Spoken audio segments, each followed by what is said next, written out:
Graça e paz, irmãos. Amém. São todos bem-vindos aqui à nossa casa, de onde realizamos esse culto da manhã. E nós estamos hoje num dia muito especial. Vocês viram no slide inicial que hoje é o dia da Bíblia, o livro mais importante do mundo, a palavra de Deus revelada a nós. E Deus preservou cada texto que nós temos hoje para meditar e estudar a palavra de Deus. E esse prelúdio de hoje é um hino que fala do estudo da Bíblia, o estudo da Palavra Santa. E quantos ensinos o Senhor tem trazido ao nosso coração. Então, nós ficamos muito felizes porque hoje podemos comemorar o dia da Bíblia. Vamos iniciar esse culto, então, com uma palavra de oração? Santo e bendito Deus, nós queremos te agradecer, Senhor, por esse dia que o Senhor acrescentou a cada um de nós, por esse domingo lindo em que podemos ter a oportunidade de nos juntar aos nossos irmãos e juntos louvarmos o Senhor. E temos tantos motivos, Pai, muito obrigada, porque o Senhor permitiu que a Tua palavra chegasse até nós. Amém. E sabemos, Pai, que nas traduções ainda estão sendo trabalhados os textos da Tua palavra em outras línguas que nós nem imaginamos, Pai. Mas te agradecemos porque podemos ter a Tua palavra na nossa língua, o português, e podermos, ó Deus, aprender o máximo, tirar o máximo de proveito daquilo que o Senhor deixou para nós. Muito obrigada, Senhor, por todas as pessoas que trabalharam na tradução, por todas as pessoas que trabalham nas sociedades bíblicas, divulgando, espalhando, distribuindo a Tua palavra em tantos lugares, Pai.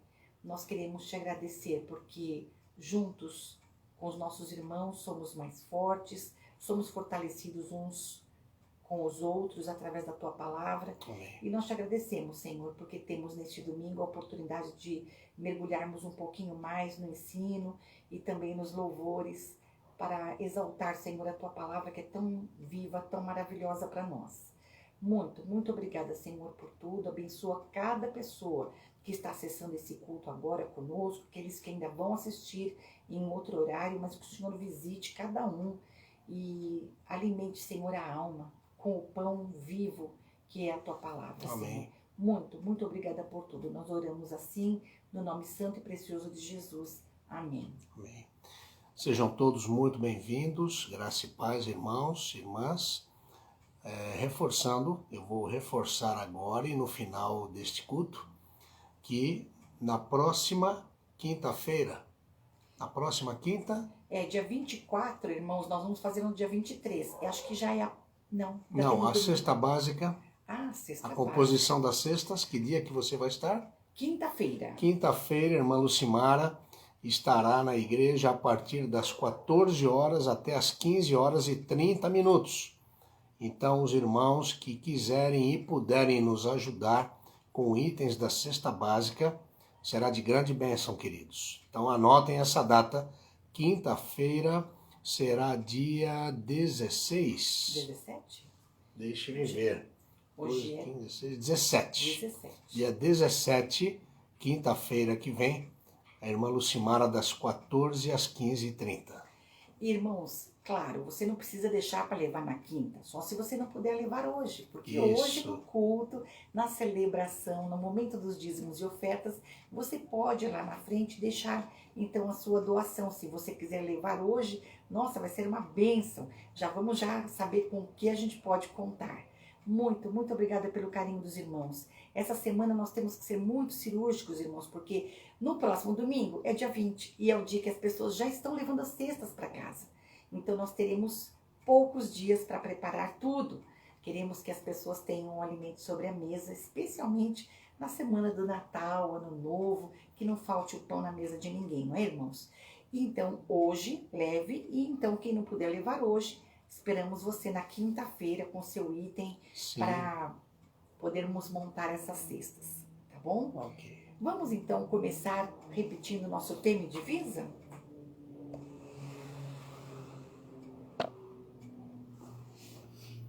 Tema: firmados na fé. Divisa: portanto, assim como vocês receberam Cristo Jesus, o Senhor, continuem a viver nele, enraizados e edificados nele, firmados na fé como foram ensinados, transbordando de gratidão. Colossenses 2, 6 e 7. E agora, já que falamos de estar firmados na fé, vejam que coisa preciosa. A fé vem pelo ouvir, e ouvir a palavra de Deus. E a palavra de Deus, ela nos dá firmeza. Nós vamos cantar esse hino Firme na Rocha, do cantor cristão, porque é um hino precioso e fala sobre termos uma casa firme. Como teremos uma casa firme? Alicerçados na palavra de Deus, alicerçados em Cristo, que é a palavra e é a rocha.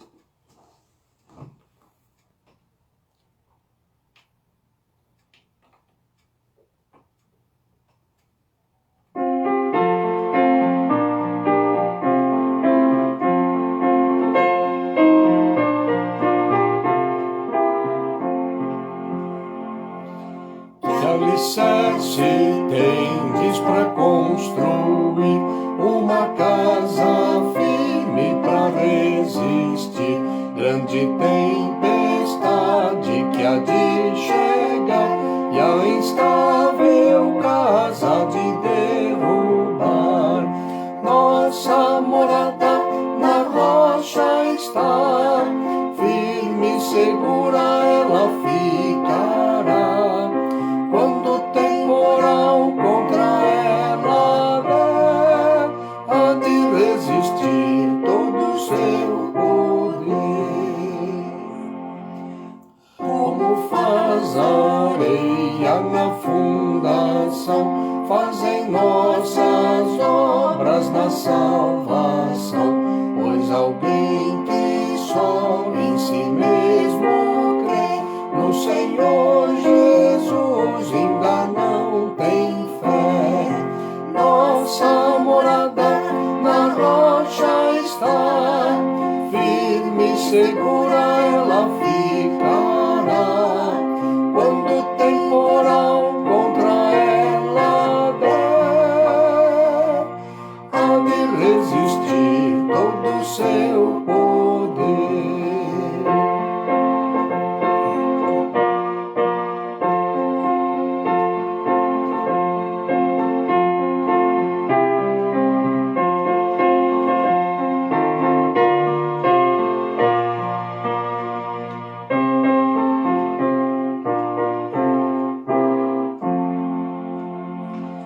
Os cristãos, porém, que deveras creem, pelas obras mostram a fé que tem, com a fé firmada no Salvador, na maior procedem sem temor. Nossa morada na rocha está, firme e segura ela ficará. Quando o temporal contra ela der, há de resistir todo o seu poder. Senhor Deus, te louvamos porque através da fé no Senhor Jesus permanecemos firmados, mesmo no meio de uma tempestade de problemas e aflições. Irmãos, por ser hoje o dia da Bíblia, nós vamos assistir agora um breve filminho da Mary Jones. Nós já ouvimos a história da Mary Jones, uma menina que queria muito ter uma Bíblia. E ela fez grandes sacrifícios para poder ter uma Bíblia. E para aqueles que não sabem, existe o Museu da Bíblia aqui no nosso estado. Verdade. E em breve, né, pastor, quando tivermos possibilidade de nos juntar num ônibus, poderemos fazer um passeio. Ou até 2. Exato, no mês da Bíblia. Vamos levar muita gente Para assim que podermos pudermos, visitar né? o Museu da Bíblia. Então vamos agora então assistir esse filminho. É curtinho, irmãos, e eu acho que ele agrega muito ensino para nós, porque fala justamente do livro didático que usamos para as nossas aulas.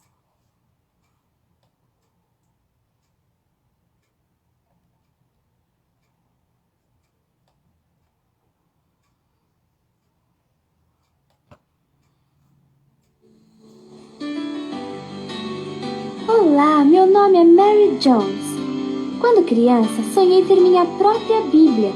E para realizar este sonho, trabalhei duro durante anos economizei tudo que ganhava e ainda caminhei 40 quilômetros até a cidade mais próxima.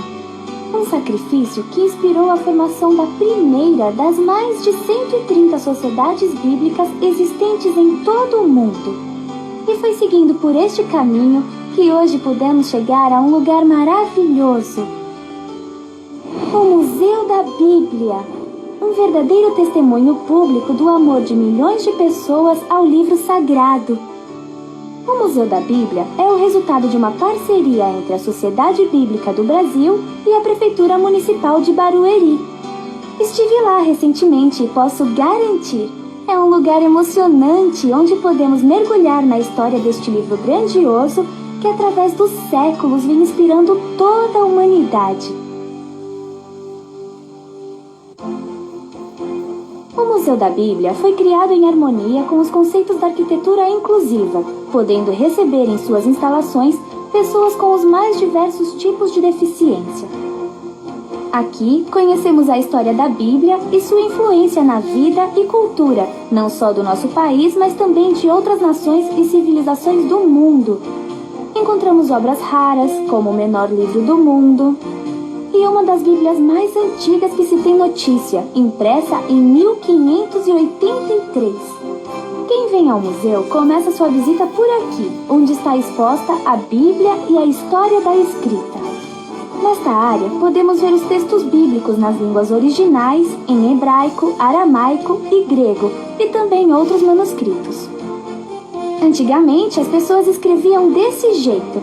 Aí foi mudando. Hoje em dia, existem inúmeros tipos de escrita.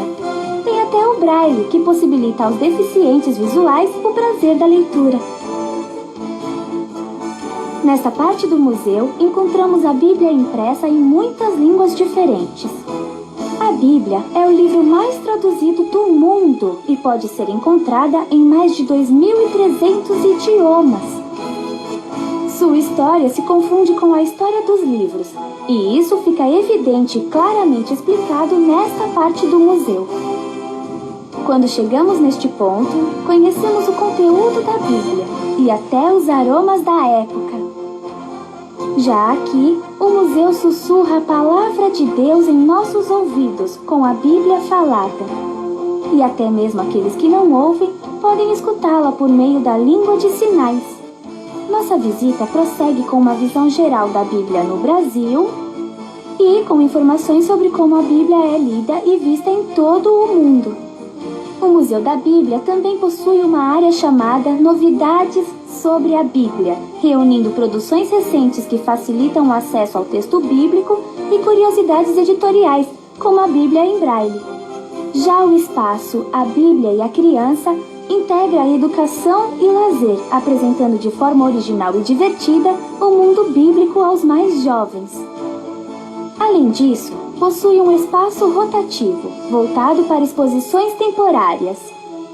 O Museu da Bíblia é um local encantador, não só por sua beleza, mas também por seu significado. Aqui, celebramos as escrituras sagradas que já influenciaram a vida de milhões de pessoas ao longo de sua história. Mais que uma visita, vir ao Museu da Bíblia é passar por uma experiência única, onde entramos em contato com um dos principais elementos da cultura mundial. Se você, como eu, tem um imenso amor pelas Escrituras, e se você reconhece o valor inestimável que este livro tem para toda a humanidade, venha até um local como jamais viu anteriormente. Visite o Museu da Bíblia. Encontre-se com o conhecimento acumulado por milhares de anos, ainda vivo em cada página do livro sagrado, e agora celebrado em cada uma das 10 salas de exposição.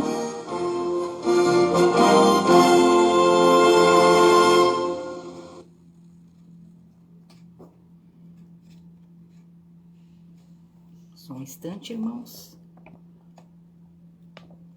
Quero fechar esse.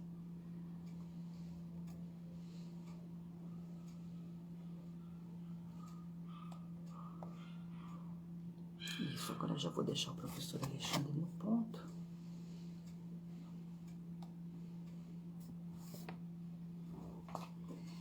Prossigamos então com o nosso culto, que ainda temos a leitura bíblica.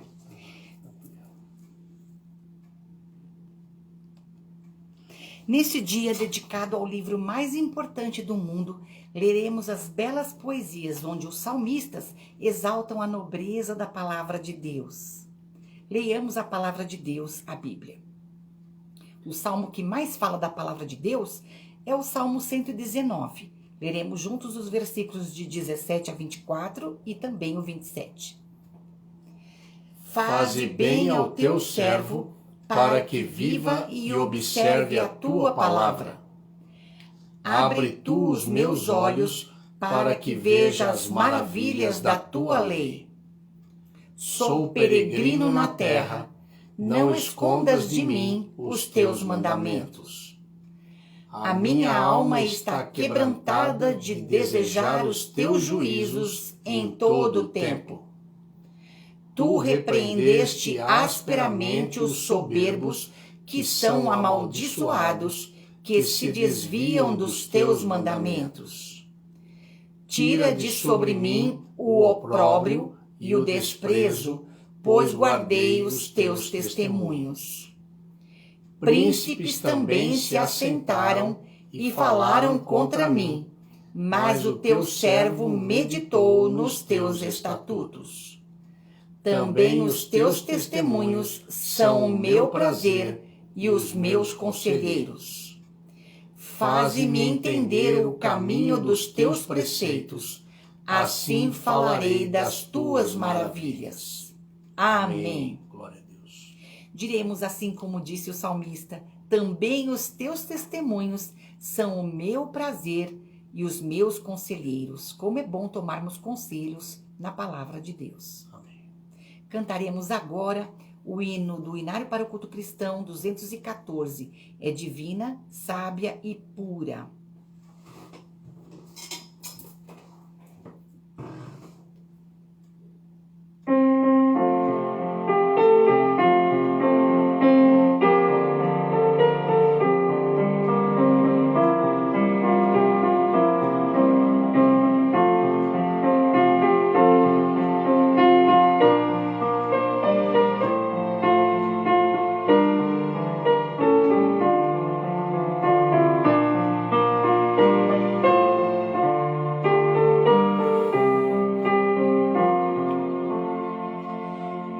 Divina, sábia e pura, a palavra do Senhor, e corrige a vida impura do perdido pecador. Do Senhor a majestade, nesse livro posso achar, fonte viva da verdade, os meus passos vêm guiar.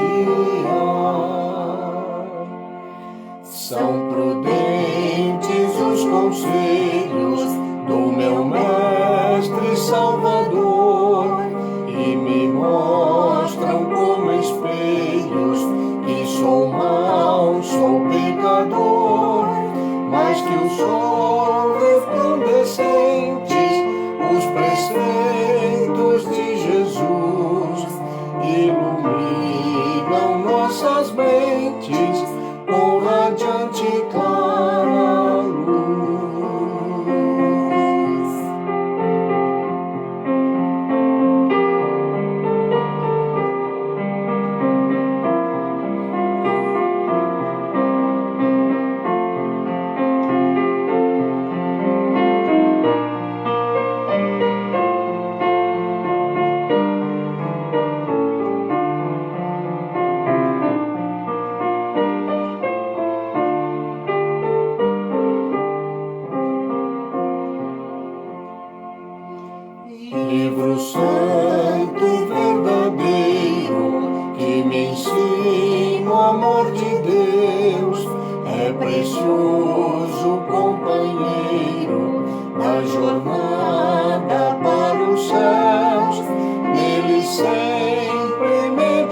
de Deus é viva e eficaz e é apta para discernir os pensamentos e intenções do coração. Hebreus 4:12. Amém.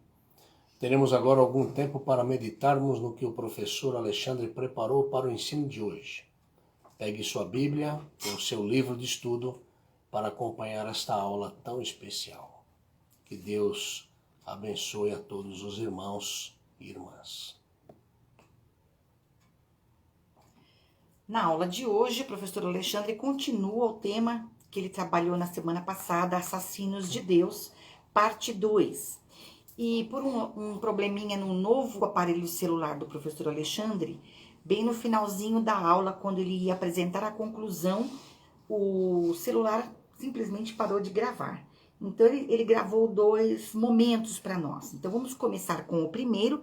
E quando eu terminar, irmãos, aguardem que eu só vou colocar o linkzinho da outra aula, tá bom? Já está preparado aqui na sequência.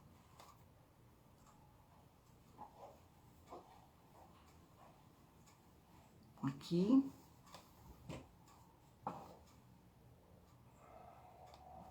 Aula. Bom dia. Só um instante, irmãos. Tivemos um probleminha aqui. Ele começou as 2 aulas ao mesmo tempo. Só um instante. Eu vou ter que fechar esse aqui. Vamos ficar só com este. Depois eu abro o outro link. Irmãos, as irmãs, amigos e amigas, nós vamos continuar a nossa reflexão iniciada no domingo passado. Nós iniciamos uma reflexão aí no dia 6, né? E hoje nós vamos dar então continuidade. Vamos fazer uma oração primeiramente? Obrigado, Senhor Deus, por mais uma vez termos essa oportunidade de trazermos um pouco da Tua palavra aqui para ser estudada, analisada e principalmente que tudo aquilo que formos aprender aqui fique não só no nosso intelecto, mas que seja aplicado na nossa vida, que possamos viver na prática isso que estamos aprendendo aqui da Tua palavra. Obrigado, Pai, por mais esse dia, pela vida de cada um que está nos assistindo agora e abençoa, Pai, este momento. Que tudo seja feito para a Tua honra, para a Tua glória e para a nossa edificação. Em nome de Jesus, amém. Meus irmãos, vocês lembram que na semana passada nós começamos aqui uma reflexão com o título curioso, né? O título da nossa aula, e continua sendo o mesmo título, né? É uma continuidade hoje. Eu chamei a aula passada de Os Assassinos de Deus. E aí, olhando para esse título, logo de cara, logo num primeiro momento, a gente poderia se questionar, mas que história é essa de assassinos de Deus? Aonde que o professor está querendo chegar com essa história, né? Então, vamos deixar uma coisa aqui bem clara. Quando a gente fala de assassinos de Deus, estamos falando de pessoas, muitas dessas pessoas, por sinal, pessoas que se dizem cristãs. Eu não estou falando só de cristão, mas eu estou falando de pessoas cristãs e não cristãs, né? Muitas pessoas, elas se comportam como se fossem justiceiras de Deus, né? Como se fossem o braço da justiça de Deus atuando aqui no mundo. Tá? O que eu quero dizer com isso? Assassinos de Deus são aquelas pessoas que praticam o que nós poderíamos chamar de juízo inapropriado, juízo temerário. Ou seja, é aquele tipo de gente que aponta o dedo na direção do outro, né? Apontando as mazelas, os pecados, as falhas do outro, mas não olhando para as suas próprias mazelas, para as suas próprias falhas. São verdadeiros assassinos de Deus, né? E por que assassinos de Deus? Porque foi esse tipo de gente que Jesus teve que enfrentar, teve que lidar durante todo o seu ministério. E foi esse tipo de gente que também tramou a morte e a crucificação de Jesus. Por isso que nós chamamos assassinos de Deus. São pessoas que elas querem tanto sair em defesa de Deus, elas querem tanto se arvorar em defensores de Deus, que acabam matando o próprio Deus, né? Por quê? Porque agem sem amor, sem misericórdia, né? Sem graça, tá certo? Ou seja, elas ficam restritas ao legalismo, né? Então é isso, é por isso que nós falamos aqui de assassinos de Deus. E isso tem acontecido muito nos dias de hoje. Quer dizer, em outras palavras, né? Esse fenômeno que eu estou descrevendo aqui, de pessoas que gostam de apontar as falhas alheias, mas não olham para si próprias, né? E se consideram verdadeiros portadores da justiça divina, eles acabam se dando essa própria autoridade. Esse fenômeno não é um fenômeno novo, né? Mas hoje em dia nós estamos assistindo a episódios cada vez mais frequentes desse tipo de coisa, tá? Eu poderia lembrar, por exemplo, aqui do seguinte: eu falei na aula passada que a depressão, a angústia, né, talvez seja o mal do século, tá certo? Muitos até já disseram isso, tá? Mas o que não dizer da intolerância, né? A intolerância, ela é um fenômeno bem presente nos dias atuais também, né? E nós vemos aí casos de intolerância se multiplicarem no Brasil, no mundo, principalmente em virtude das redes sociais, da rede mundial de computadores, né? Tá certo? Por quê? Porque, entenda bem, eu estava lendo outro dia sobre isso. O que tem a ver as redes sociais com o aumento dos casos de intolerância? Eu não sei nem se é um aumento, mas pelo menos eles estão ficando mais visíveis, né? A coisa está ficando mais declarada. É mais ou menos assim: o cara que é preconceituoso, o cara que é intolerante, ele está com menos vergonha de dizer que ele é isso mesmo, um preconceituoso e um intolerante. E as redes sociais são um campo para isso proliferar. Por quê? Porque na rede social você tem a distância física da pessoa que você está detratando, né? Você tem o anonimato, e esse anonimato dá uma sensação de impunidade. Então, nas redes sociais realmente graçam, né, esses comentários sobre intolerância, tá certo?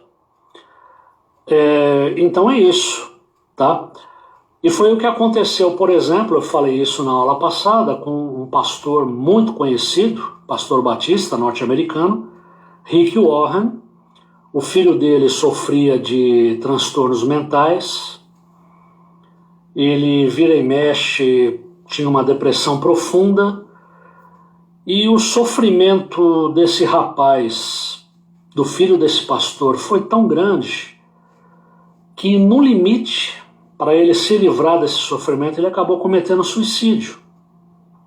É claro que choveram manifestações de apoio, de conforto, né, ao pastor e à sua família, mas não faltaram também comentários na internet dizendo: olha,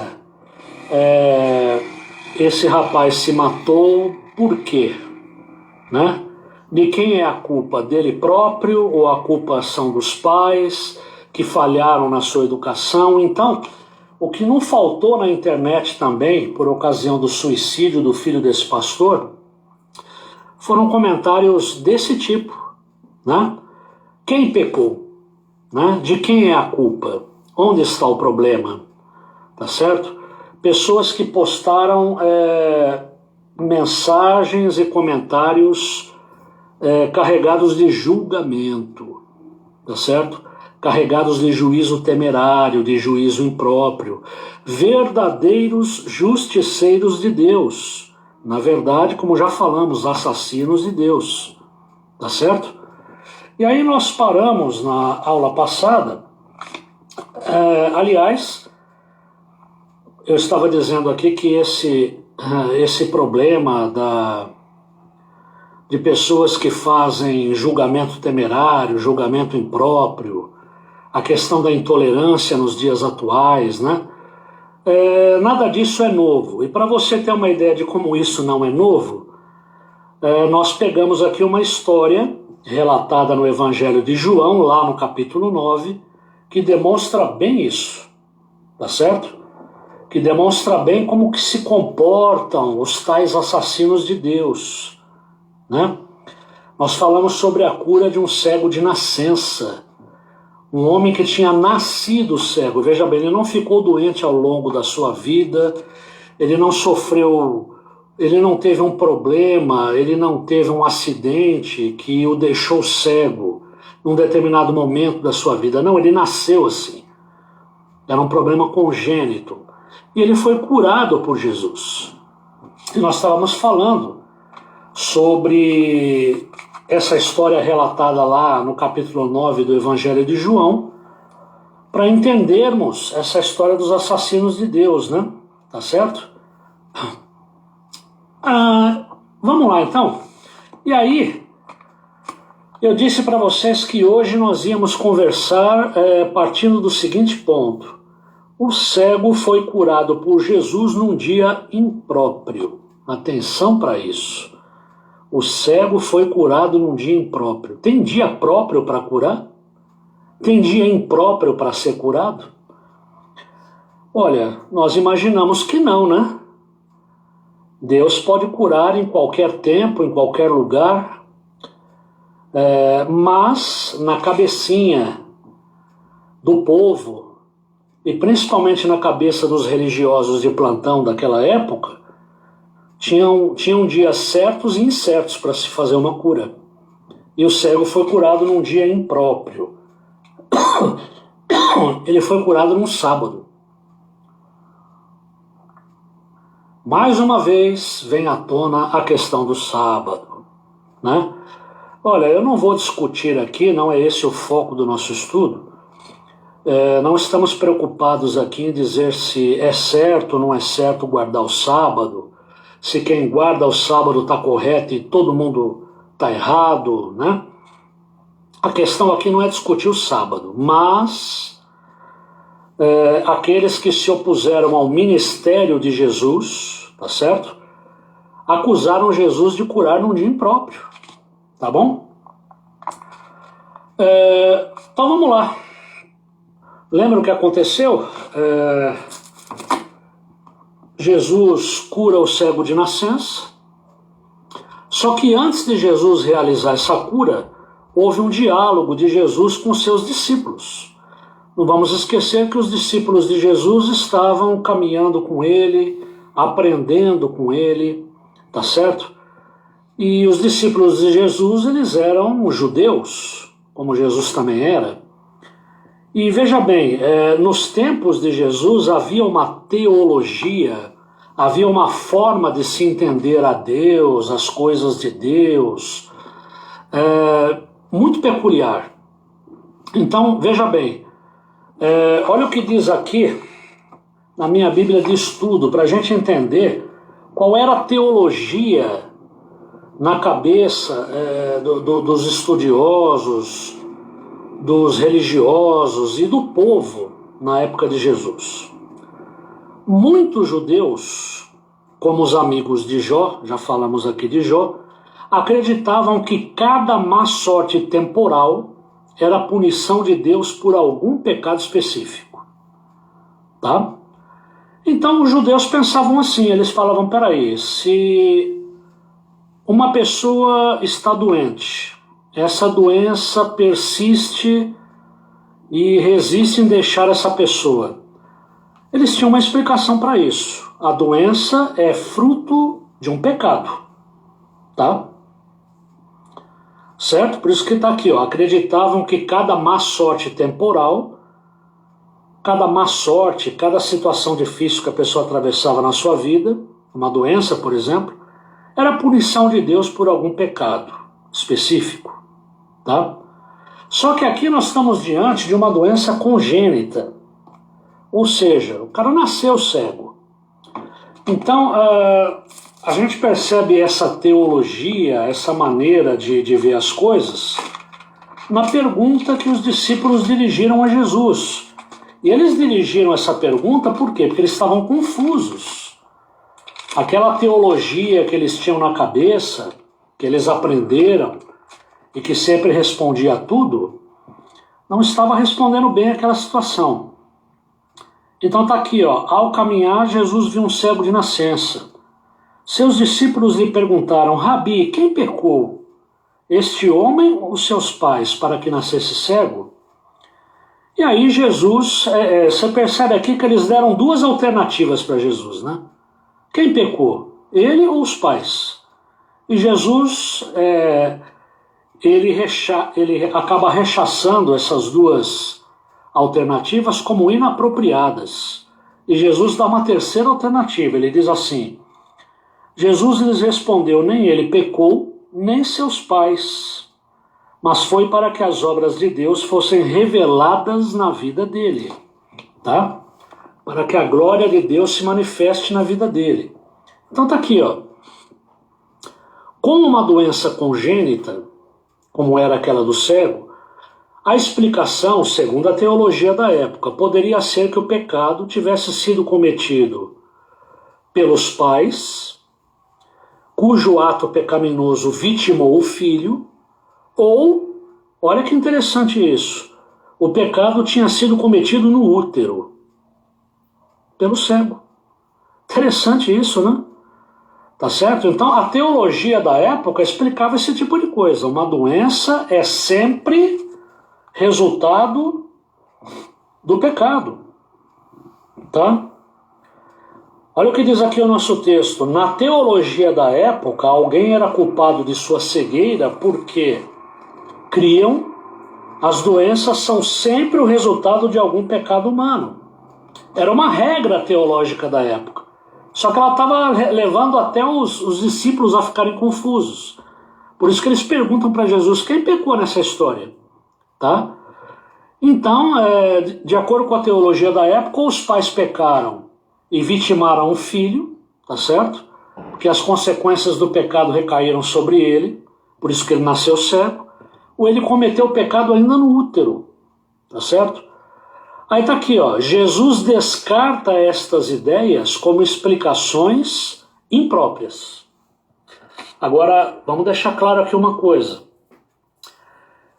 Isso não significa que Jesus estava negando que certas provações são ordenadas e permitidas por Deus.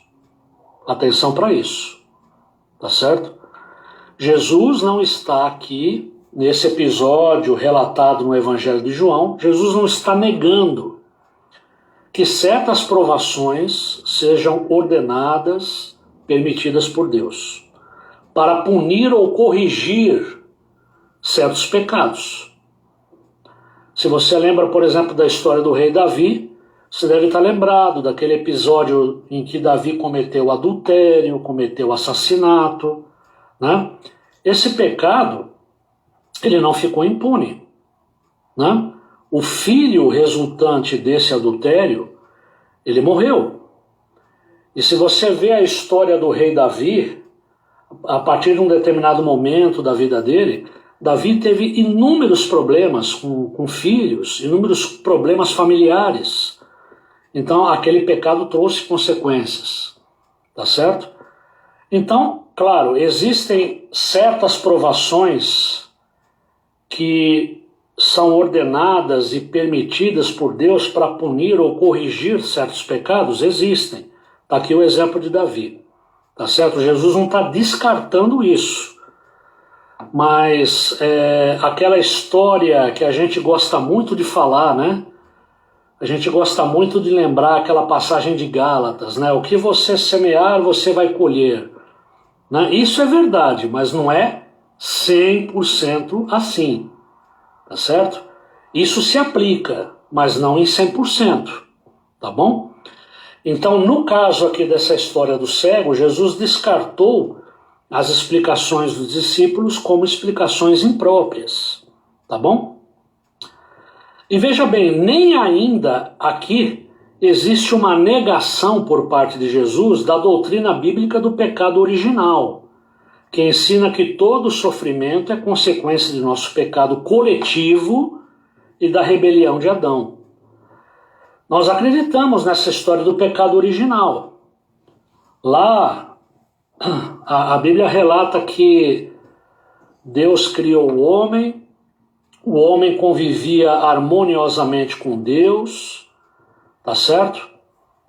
O homem andava ali na presença de Deus, mas num determinado momento o homem se rebelou.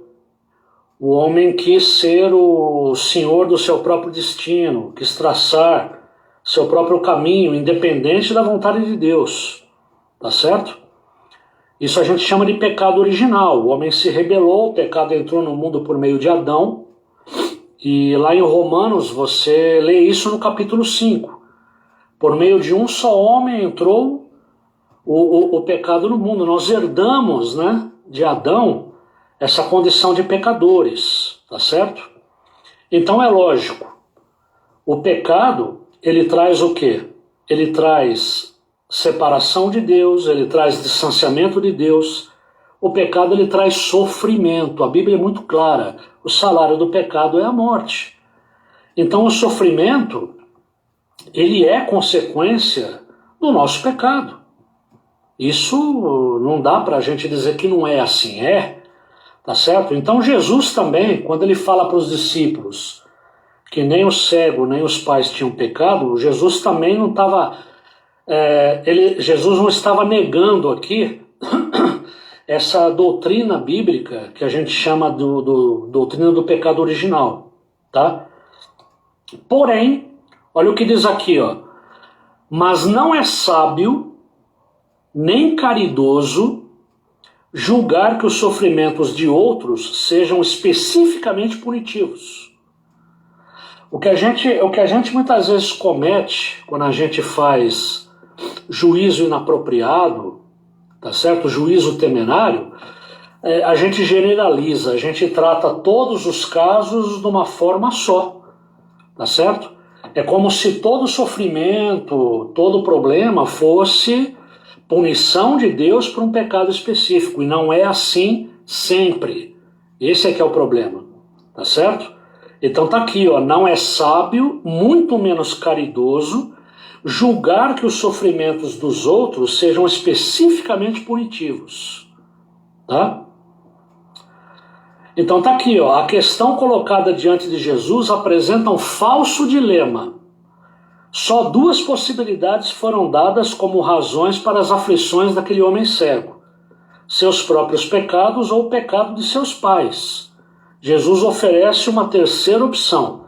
E olha que interessante essa terceira opção oferecida por Jesus. Nós já falamos sobre isso no tema passado, quando a gente comentou aqui, podemos pedir por cura? Olha o que diz aqui agora, presta atenção. Alguns dos nossos sofrimentos, como os de Jó, são para a glória de Deus. É verdade. A gente às vezes não aceita muito bem essa história, mas está aqui, ó, vou repetir. Alguns dos nossos sofrimentos, e ele está comparando aqui novamente com Jó, são para a glória de Deus. Por quê? Porque o sofrimento, muitas vezes, não é sempre, mas muitas vezes o sofrimento resulta no nosso próprio aperfeiçoamento ou em cura espetacular, como foi o caso aqui do cego de nascença. Então presta bem atenção. Alguns dos nossos sofrimentos são para a glória de Deus, pois ou resultam em nosso próprio aperfeiçoamento ou em cura espetacular. O propósito de Deus nem sempre nos é presentemente conhecido, mas temos a certeza de que seu propósito é bom. Nós cremos nisso. O propósito de Deus nem sempre nos é presentemente conhecido. Olha, falamos sobre isso, lembra? Na maioria das vezes, nós não sabemos o porquê estamos sofrendo. Muitas vezes a gente não sabe a causa do nosso sofrimento. Eu até falei para vocês aqui que muitas vezes a explicação do sofrimento, ela muitas vezes não ajuda em nada, né? Ela só traz mais sofrimento ainda. Às vezes é melhor não saber do que ter uma explicação. Tem coisas que, como eu já falei, não nos é mistério saber, tá? Isso no momento certo nos será revelado, tá? Então a gente não sabe muitas vezes, a gente não conhece o propósito de Deus, mas a gente crê numa coisa, que o propósito de Deus é sempre bom, e ele sempre termina bem, né? Isso está lá em Romanos, uma passagem muito conhecida nossa, né? Romanos 8:28, está aqui, ó. Estamos certos de que Deus age em todas as coisas com o fim de beneficiar todos os que o amam, dos que foram chamados conforme seu plano. Então, essa história de que tudo concorre no final das contas para o nosso bem é uma verdade, né? Acreditamos nisso, tá certo? E vamos lá, vamos voltar então aqui na questão do cego curado num dia impróprio, tá certo? Olha aqui o que diz o nosso texto. Jesus respondeu para os discípulos que a cegueira dele não tinha o pecado como causa, mas que se prestava a que a glória de Deus ficasse demonstrada. E curou o cego pedindo que fosse se lavar no tanque público de Siloé. Agora, olha que interessante aqui. Em vez de ficarem felizes, seus vizinhos se mostraram curiosos e até mesmo furiosos. É como se perguntassem: como pode uma coisa ruim acontecer a uma pessoa boa? E quantas vezes você já não deve ter escutado isso, né? Coisas ruins podem acontecer para pessoas boas? Para gente de bem? Como pode o filho de um pastor ter uma depressão incurável? Né? Então é interessante, quando o cego foi curado, a reação dos vizinhos, a reação daqueles que conheciam o cego. Né? Eles ficaram curiosos e até contrariados. Né? Como esse cara pode ter sido curado? Né? Então está aqui, ó, em lugar de se alegrar, eles começaram a fazer perguntas atrás de perguntas, como que duvidando do milagre que seus olhos registravam. No rígido esquema mental deles, aquele homem merecia ser cego e não podia ser curado. Então está aí, o milagre estava ali, na frente das pessoas. Elas assistiram ao vivo e a cores o milagre. Né? Presenciaram isso, mas não estavam conseguindo aceitar isso. Por quê? Eles tinham um esquema, diz aqui, ó, rígido esquema mental. Eles tinham aquela teologia na qual eles foram ensinados, presentes na cabeça deles, tá certo? E na cabeça deles, aquele homem, ele merecia ser cego porque alguém pecou, ou ele ou os pais. Ele não podia ser curado. Isso não se encaixava no esquema teológico deles, entendeu? Aí vamos lá. Vasculhado, o homem contava sempre a mesma história. Começaram a fazer aquele monte de indagação. E aí? Quem te curou? Como foi isso? Né? Você era cego mesmo ou você ficava esmolando lá fingindo que estava cego? Aí vamos lá. Vasculhado, o homem contava sempre a mesma história, dizendo não conhecer quem o curara, o que era verdade, pois tinha recebido a ordem de ir se lavar no tanque, e só então começou a ver, com Jesus já longe. Tá? Jesus já tinha se retirado. A teologia dos seus amigos entrou em crise. Um cego não pode ver. Seus amigos foram procurar os teólogos, profissionais que podiam lhes explicar o que não conseguiam compreender. Os fariseus estudaram o assunto. Eles não tinham como mudar os fatos. O homem não era mais cego. Quer dizer, o povo ficou ali se indagando, se perguntando, e falaram, não, alguma coisa aqui está errada, vamos levar o problema para os fariseus. Os fariseus também começaram a se debruçar sobre a questão do cego, mas uma coisa eles não podiam negar, o homem não era mais cego. Isso era um fato, estava diante deles. Os fariseus estudaram o assunto e condenaram a cura. Veja bem, é aquilo que eu falei, o rígido esquema teológico, o rígido esquema mental que prevalecia naquela época não fazia com que essas pessoas aceitassem o milagre. E aí os fariseus, se vendo diante dessa situação, como explicar, né, o fato do homem... Uma coisa é verdade, ele não era mais cego. Então, eles estudaram o assunto e aí a única saída que eles acharam foi essa, condenaram a cura. Condenaram a cura. Eles falaram assim, a cura tinha acontecido no sábado e Jesus era um tremendo pecador porque tinha curado no sábado. Aí, dentro da teologia deles, eles diziam assim, Deus não cura no sábado, Deus não quebra regras. As regras não podem ser quebradas nem para matar a fome ou para salvar uma vida. Por isso que Jesus de vez em quando tinha os embates ali com os fariseus, né? É lícito curar no sábado ou não? É lícito fazer o bem no sábado ou não? É lícito matar a fome de alguém no sábado ou não? Né? Então veja bem, não tendo como explicar a cura daquele homem, aí eles apelaram para os esquemas teológicos deles, né?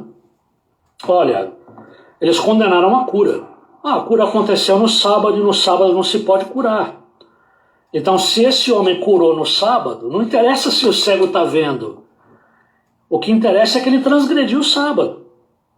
Tá? Bom, o argumento ficou logo desmascarado. O homem que curava não era um pecador. Então veja bem, olha que coisa interessante, como eles começaram aqui a entrar em contradição.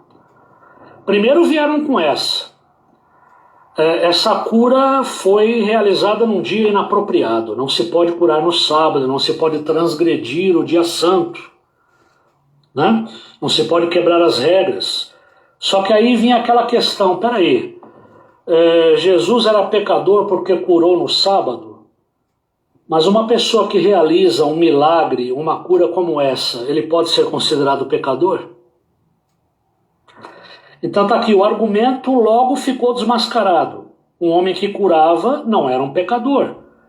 Aí a outra saída dele, sabe qual foi? Negar a cura. Pressionaram os pais do rapaz, que saíram pela tangente, mas o rapaz não negou, fora mesmo curado. Então você percebeu aqui uma coisa? A primeira coisa, eles quiseram condenar a cura. Não deu certo. Como condenaram um homem que devolveu a visão a um cego, né? Aí eles foram por um outro caminho, negar a cura. Eles começaram a pressionar o rapaz, chamar os pais do rapaz, para falar, e aí, ele era cego mesmo, né? Nasceu cego mesmo, como que é? Quer dizer, pressionando, fazendo todo aquele teatro para tentar dizer que o homem não era cego, né? Eu entendi aqui que eles queriam que ou o homem ou os pais confessassem que ele se passava por cego, mas não o era, tá certo? Esse argumento também não funcionou. Interrogaram de novo o cego, em busca de alguma contradição. O cego acabou se irritando. Olha o que ele respondeu aqui. Eu já lhes disse, e vocês não me deram ouvidos. Por que querem ouvir outra vez? Acaso vocês também querem ser discípulos dele? Aí, no caso, os teólogos perderam a linha e insultaram o cego. Disseram, discípulo dele é você. Nós somos discípulos de Moisés. Sabemos que Deus falou a Moisés, mas quanto a esse, nem sabemos de onde ele vem.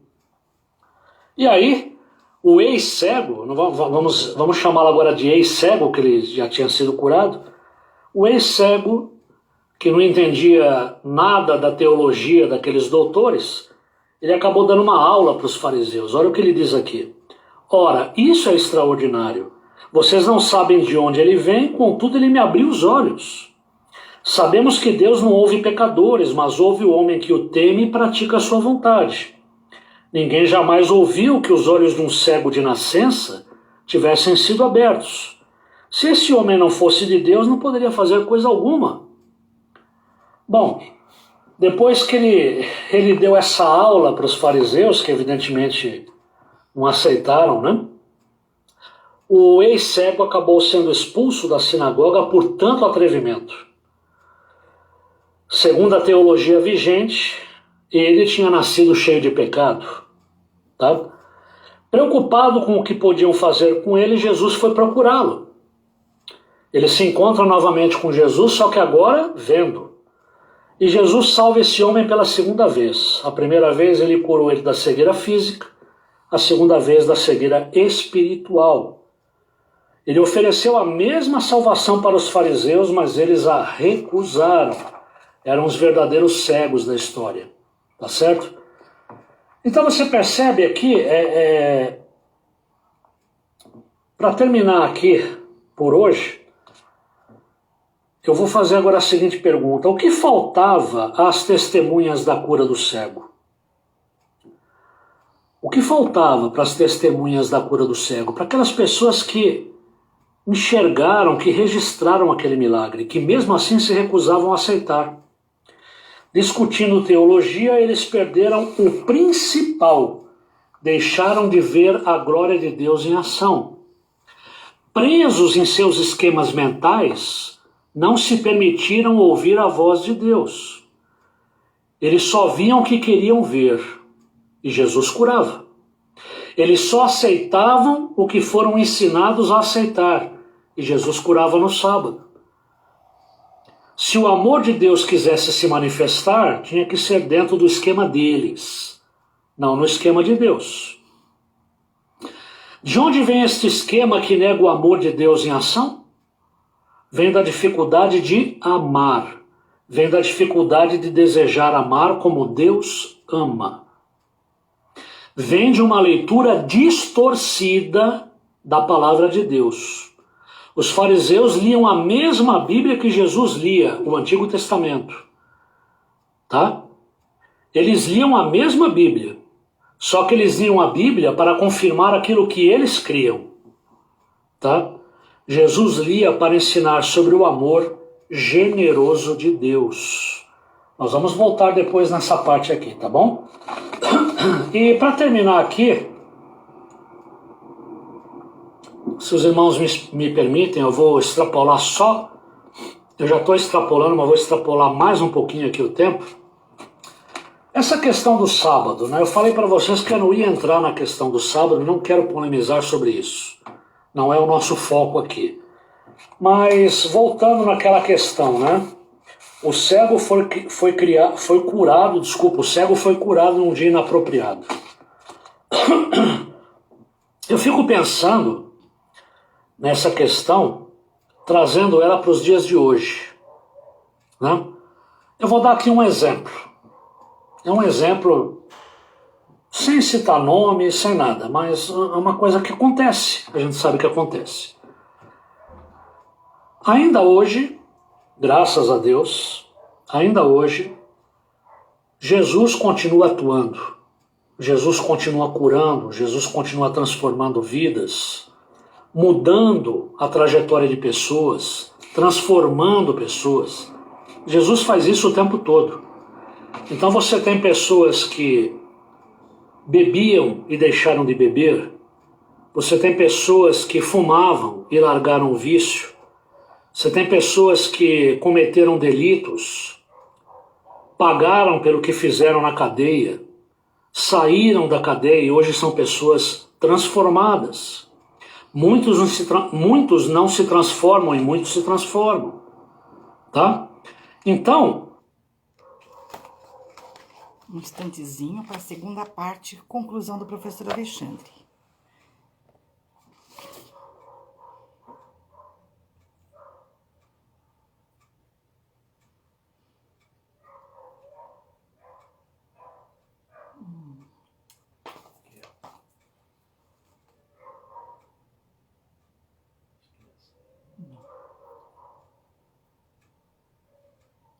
Vou ter que fechar e abrir de novo.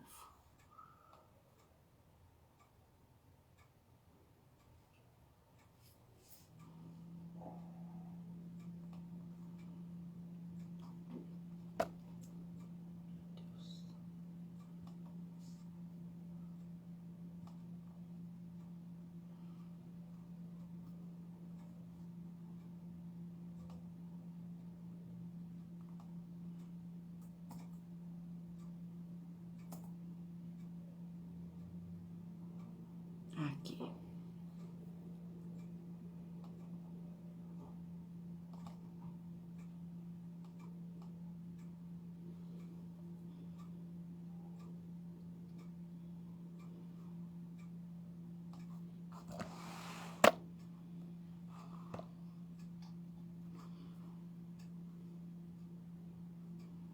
Agora são só 4 minutos, irmãos, para ele terminar.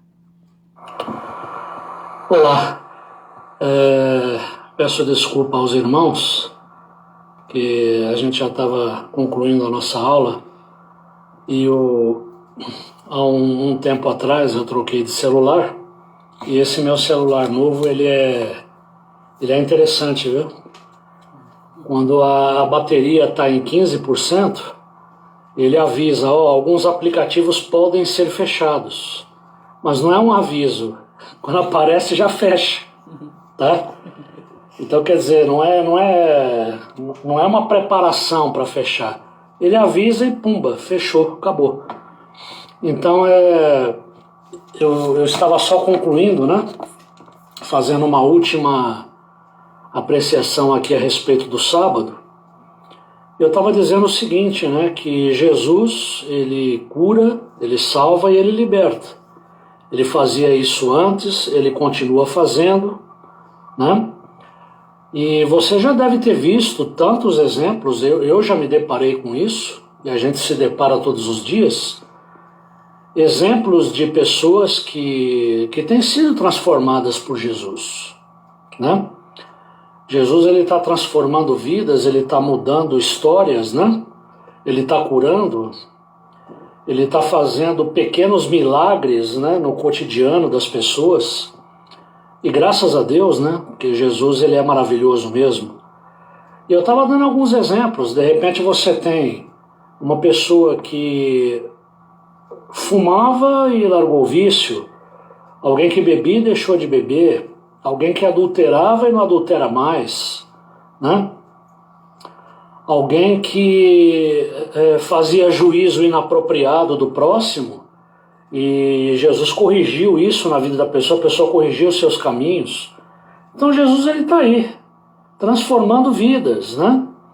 Ele continua fazendo milagres, pode não ser uma coisa espetacular, uma cura espetacular como daquele cego de nascença, mas Jesus, ele vai fazendo milagres, e milagres que estão diante dos nossos olhos.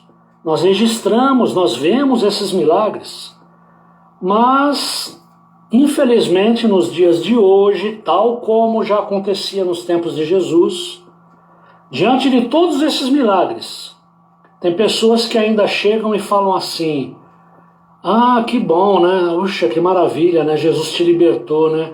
Mas vem cá, você está guardando o sábado? Você guarda o 7º dia ou não? Né? Ah, porque olha, nossa, é tanta coisa boa que Jesus está fazendo, mas se você não guarda o sábado, que pena. Você está no caminho errado. Por incrível que pareça. Diante de tanta maravilha que Jesus faz na vida de tanta gente, tem gente que ainda hoje está preocupada com isso. Você está guardando ou não está guardando o sábado? São os fariseus do século XXI. Tá? É isso que eu tinha para dizer sobre o sábado. Não vou ficar aqui discutindo se é bíblico, não é bíblico, deve guardar, não deve guardar, quem está certo nessa história. Eu sei de uma coisa: Jesus salva, Jesus cura e Jesus liberta. E tem gente que ainda está preocupado se isso, né, se o sábado está sendo guardado ou não. Entendeu o recado aqui? Então tá aqui, ó. Foi o que aconteceu com os fariseus. Ao invés de agradecerem a obra sobrenatural da graça de Deus, eles começaram a discutir a respeito da observância do sábado. A preocupação deles girava especificamente em torno da interpretação tradicional daquilo que eles entendiam pelo 4º mandamento, daquilo que o 4º mandamento exigia, tá? Ao invés de questionarem a sua própria compreensão da lei, rejeitaram a Jesus e rejeitaram ao seu ministério. E continuam rejeitando até hoje. Tá bom? Próximo domingo, querendo Deus, nós vamos então para a terceira e última parte desse estudo, os assassinos de Deus, tá bom? Fiquem com Deus, se cuidem, um grande abraço, viu, do professor Alexandre e da irmã Sandra. Agora sim, tchau.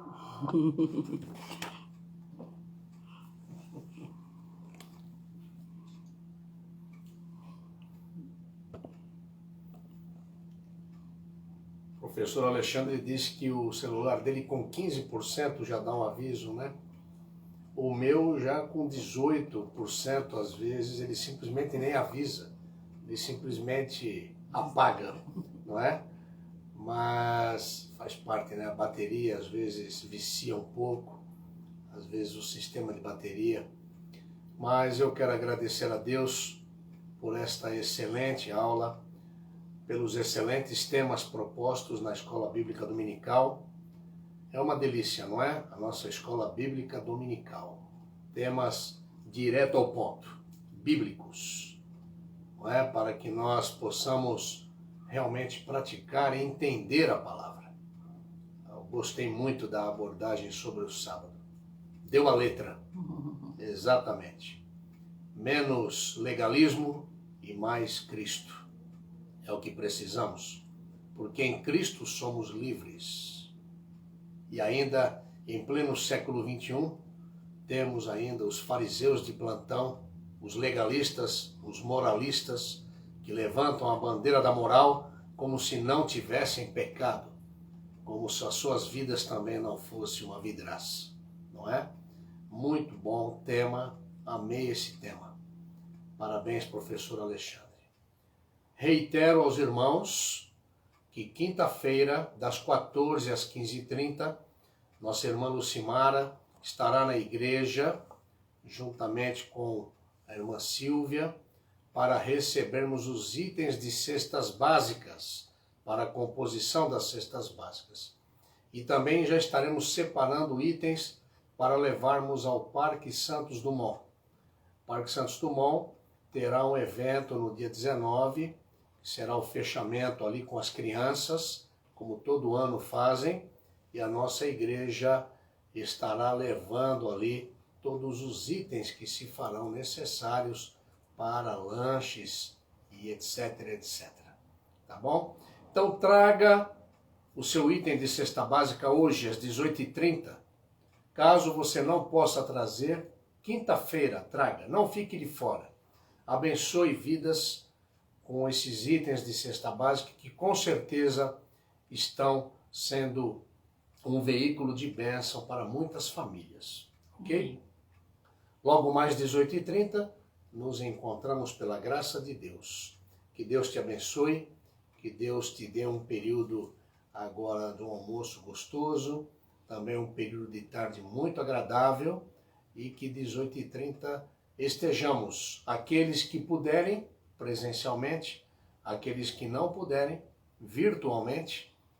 O importante é que estejamos juntos, 18h30, celebrando o nome do Senhor. Amém. Que o amor de Deus, o nosso Pai, que a graça de Jesus Cristo, teu Filho, e que a comunhão do Espírito Santo repousem sobre a Igreja Batista Nova Aliança em Vila Guilhermina e sobre toda a tua igreja espalhada pela face da terra, hoje e até a volta do Senhor Jesus, no nome de quem oramos. Amém. Que Deus te abençoe.